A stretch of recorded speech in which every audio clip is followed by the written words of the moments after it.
back in the 80s on TBS, the Fantastics fought the Midnight Express for the NWA US Tag Team titles at the very first Clash of the Champions. It is match number 80 on our top 100 matches to see on WWE Network before you die, the WWE.com countdown.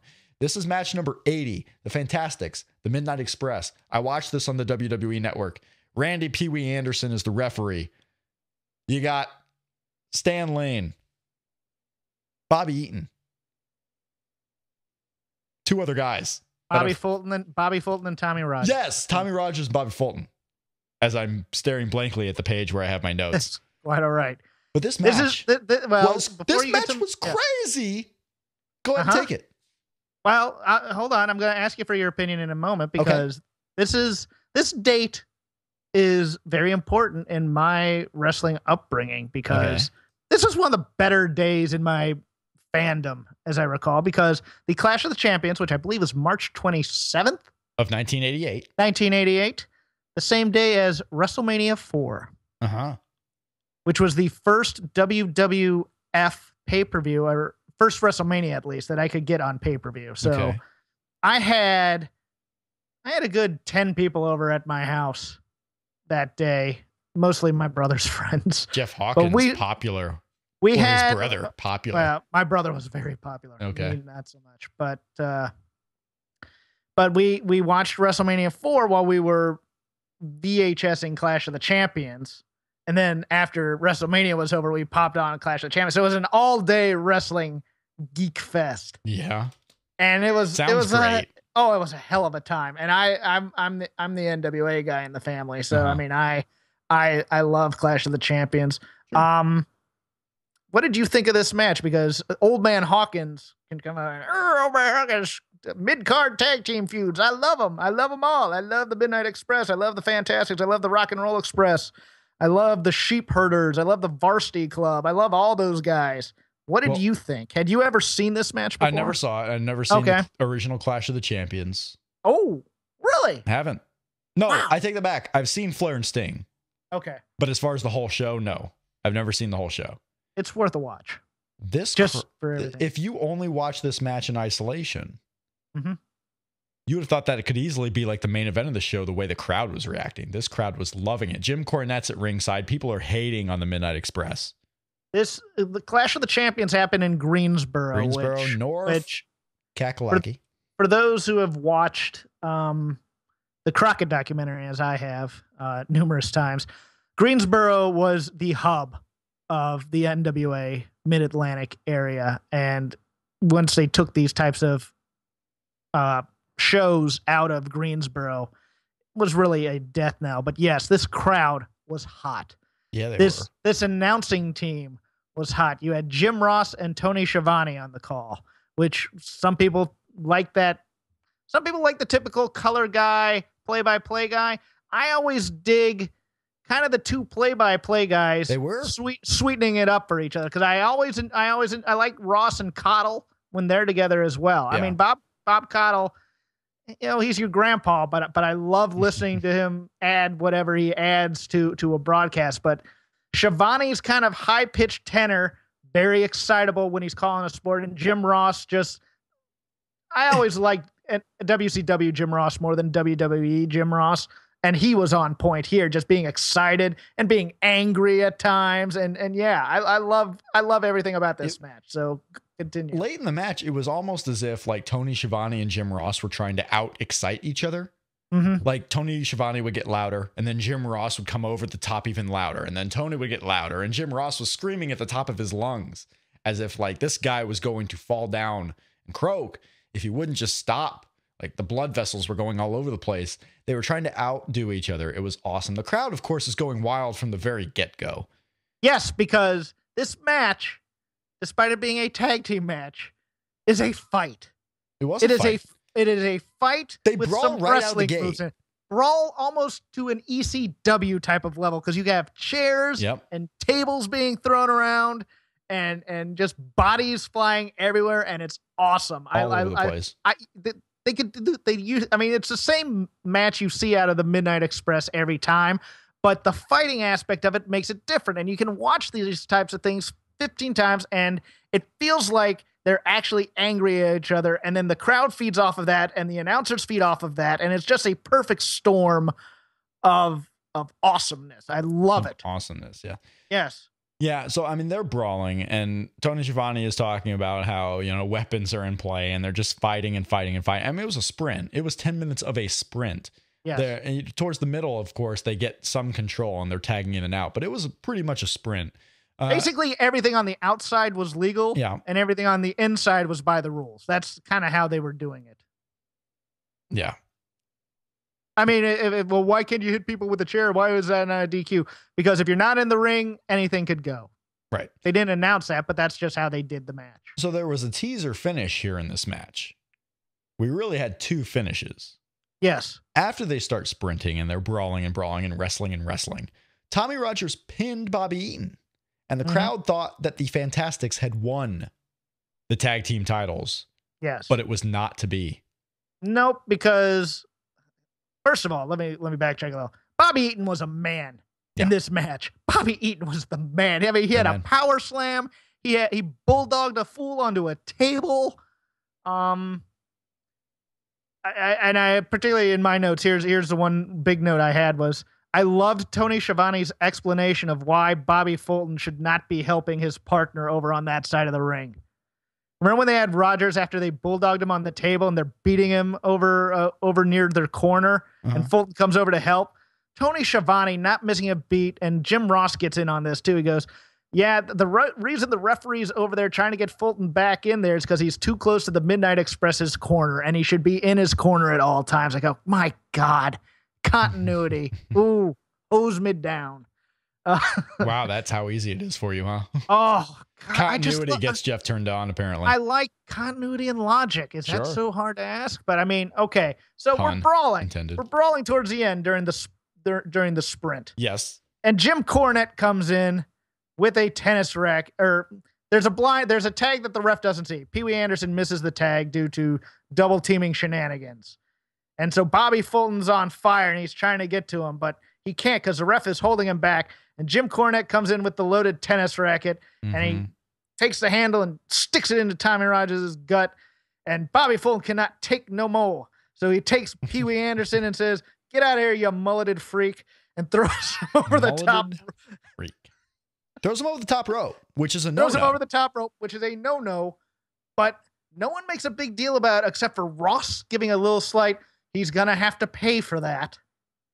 And the brawl is continuing on and on until they throw Cornette out. They hit, was it Eaton? Eaton goes down. They hit the rocket launcher on Eaton. And Tommy Young, the world's hardest working referee, has run down to check on his man, but he sees the pin and he jumps in the ring and hits that mat hard 3 times. 1, 2, 3. I mean, he is hitting the hell out of this mat. I know. I was going to ask you as a referee, do you ever get that worked up, hitting the mat that hard? There were times where I would hit it hard. Like I was conscious, especially when I had to ref, multiple matches on a show, because it's hard sometimes when you're really slamming your hand down the whole time. You start getting, bruised up and puffed up and a little swollen. Yeah, sometimes you just want to hit it as hard as you can. You want to make that good sound. And Tommy Rogers was doing, Brian Gorey. Tommy Young, sorry. But Brian Gorey does this, ROH official, and some people make fun of him because he does the left arm and he does exactly like Tommy Young, where he swirls, he moves that hand as much as possible when he's counting. He does that exact thing. But yeah. Tommy Young hits the 3 count. He hits the 3 count as hard as he can. New champs, everybody goes nuts. Everyone's nuts for the new champs, but then Pee Wee recovers, gets back in the ring, and thank God for Tony Schiavone and Jim Ross letting us know what's going on, because Pee Wee Anderson was not one of those who made a big show of things. Right. Very nonchalant. He just rings the bell, or calls for the bell, gives the titles to the Midnight Express, because because of Tommy Rogers, Bobby Fulton throwing Pee Wee over the ropes, the Fantastics were disqualified.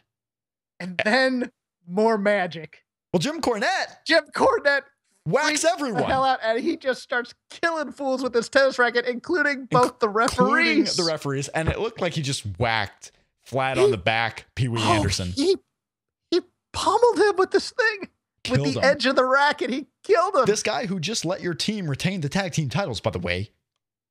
Well, they were trying to break up the fight as Stan Lane had come in with a chair to come in and start doing more beating. So he's cleared the ring of the refs and of Tommy Rogers. This was chaos. Now it's time to take off the belt and get a little whooping on Bobby Fulton. This is Southern style here. This was chaos from start to finish and then after the finish.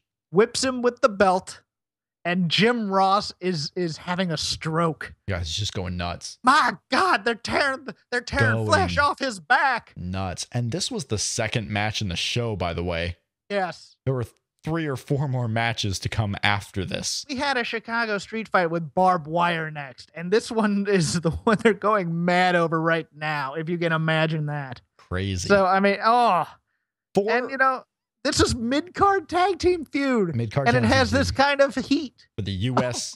tag team titles. Yes. The Midnight Express retain.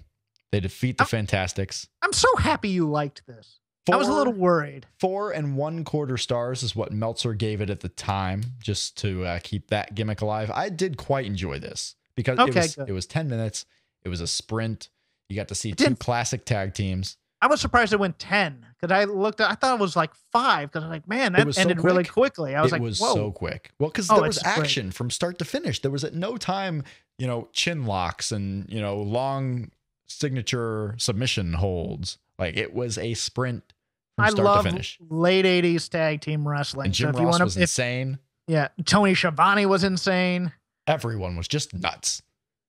Steve Dr. Death Williams was on cocaine before this match. So, I mean, do what you want to do, I guess. Do what you want to do. If you want to be my friend, go watch this match and then come talk to me on Twitter about the greatness of late 80s tag teams, especially in NWA, WCW. If you watch this match along, I want your thoughts at Shake Them Ropes. At Shake Them Ropes on Twitter. Copy me at Crap Game 13. Do you see this right now? Jeff's so excited now. He can't stop talking. Suspension. Yep. Nope. Can't hear him now. We want to hear your thoughts. At Shake Them Ropes on Twitter. At Shake Them Ropes, tell us what you thought about the Fantastics, the Midnight Express. Any thoughts from Clash of the Champions 1? As I bring Jeff Hawkins back here. Oh, I wasn't in that time? You were suspended. You were suspended for making too much noise. I was saying relevant things. Nope. Suspended. Yeah, no, you have to excuse some of the time capsule things, as you know, they're introducing new characters, and you know the Chicago street fight's very short. The tag team title match is great. I love the revelation of the top 10 teams for the Crockett Cup. I just loved it. I love the graphics that were used. I love the top 10 board. Oh, it was great. Next week, match number 79 from Extreme Rules 2012, Sheamus against Daniel Bryan is match number 79 in our top 100 countdown. Sheamus and D-Bry. I don't remember that one at all. Neither do I. Judging by the 2 men in the match, I mean, I would not be surprised. I think it was one of those solid but forgettable things. Extreme Rules 2012, is that what I said? Yes. I'm going to look this one up and see, just because it's like generally the quickest and only reliable way we have to kind of judge how good a match would be without us seeing it first. I'm going to look at the old Meltzer ratings for this one. And he gave it... Here. Okay, while you were looking, you found it already. Oh, this was a best 2 out of 3 falls match for the World Heavyweight title. That's right. 4 stars from Meltzer at the time. Was not the best match on the show, according to him, because, of course, the main event on that show was Brock Lesnar's first match back, taking on John Cena. The one where they just basically blew his... It's amazing. The chain wrapped around the fist. It's amazing. So maybe that's why we don't remember this match, because the main event is the only thing most people remember. Here's a funny Shake Them Ropes corollary to the match we just talked about. Our guest from 2 episodes, Mr. Todd Martin. You ever want to get him on a rant, ask him about the Fantastics. He can't stand the Fantastics. Really? He can't stand them. Okay. He finds them to be like, he's like, they have a weird, dumb gimmick, like they're Chippendale strippers, and they just seem like a poor man's Fabulous Ones. What I'm going to do with with frequent Shake Them Ropes guest Todd Martin, what I'm going to do is, if the Wizards, because the Wizards are moving on, they ran through the Raptors. Okay. Ran through them. So as much as he thought the Capitals and the Raptors would or the Raptors would take care of the Wizards, he was wrong. If the Wizards lose, the day they lose, I will tweet him and say, hey, just saw a Fantastics match. It was awesome. Go Wiz. I tweeted him today. I said, or when I was plugging Shake Them Ropes, I said, Todd Martin used to be president of the Fantastics fan club. Yeah. He got a kick out of it. So, yeah. Everybody go troll Todd about the Fantastics. Don't troll Todd. Troll us if you want to troll somebody. Troll us.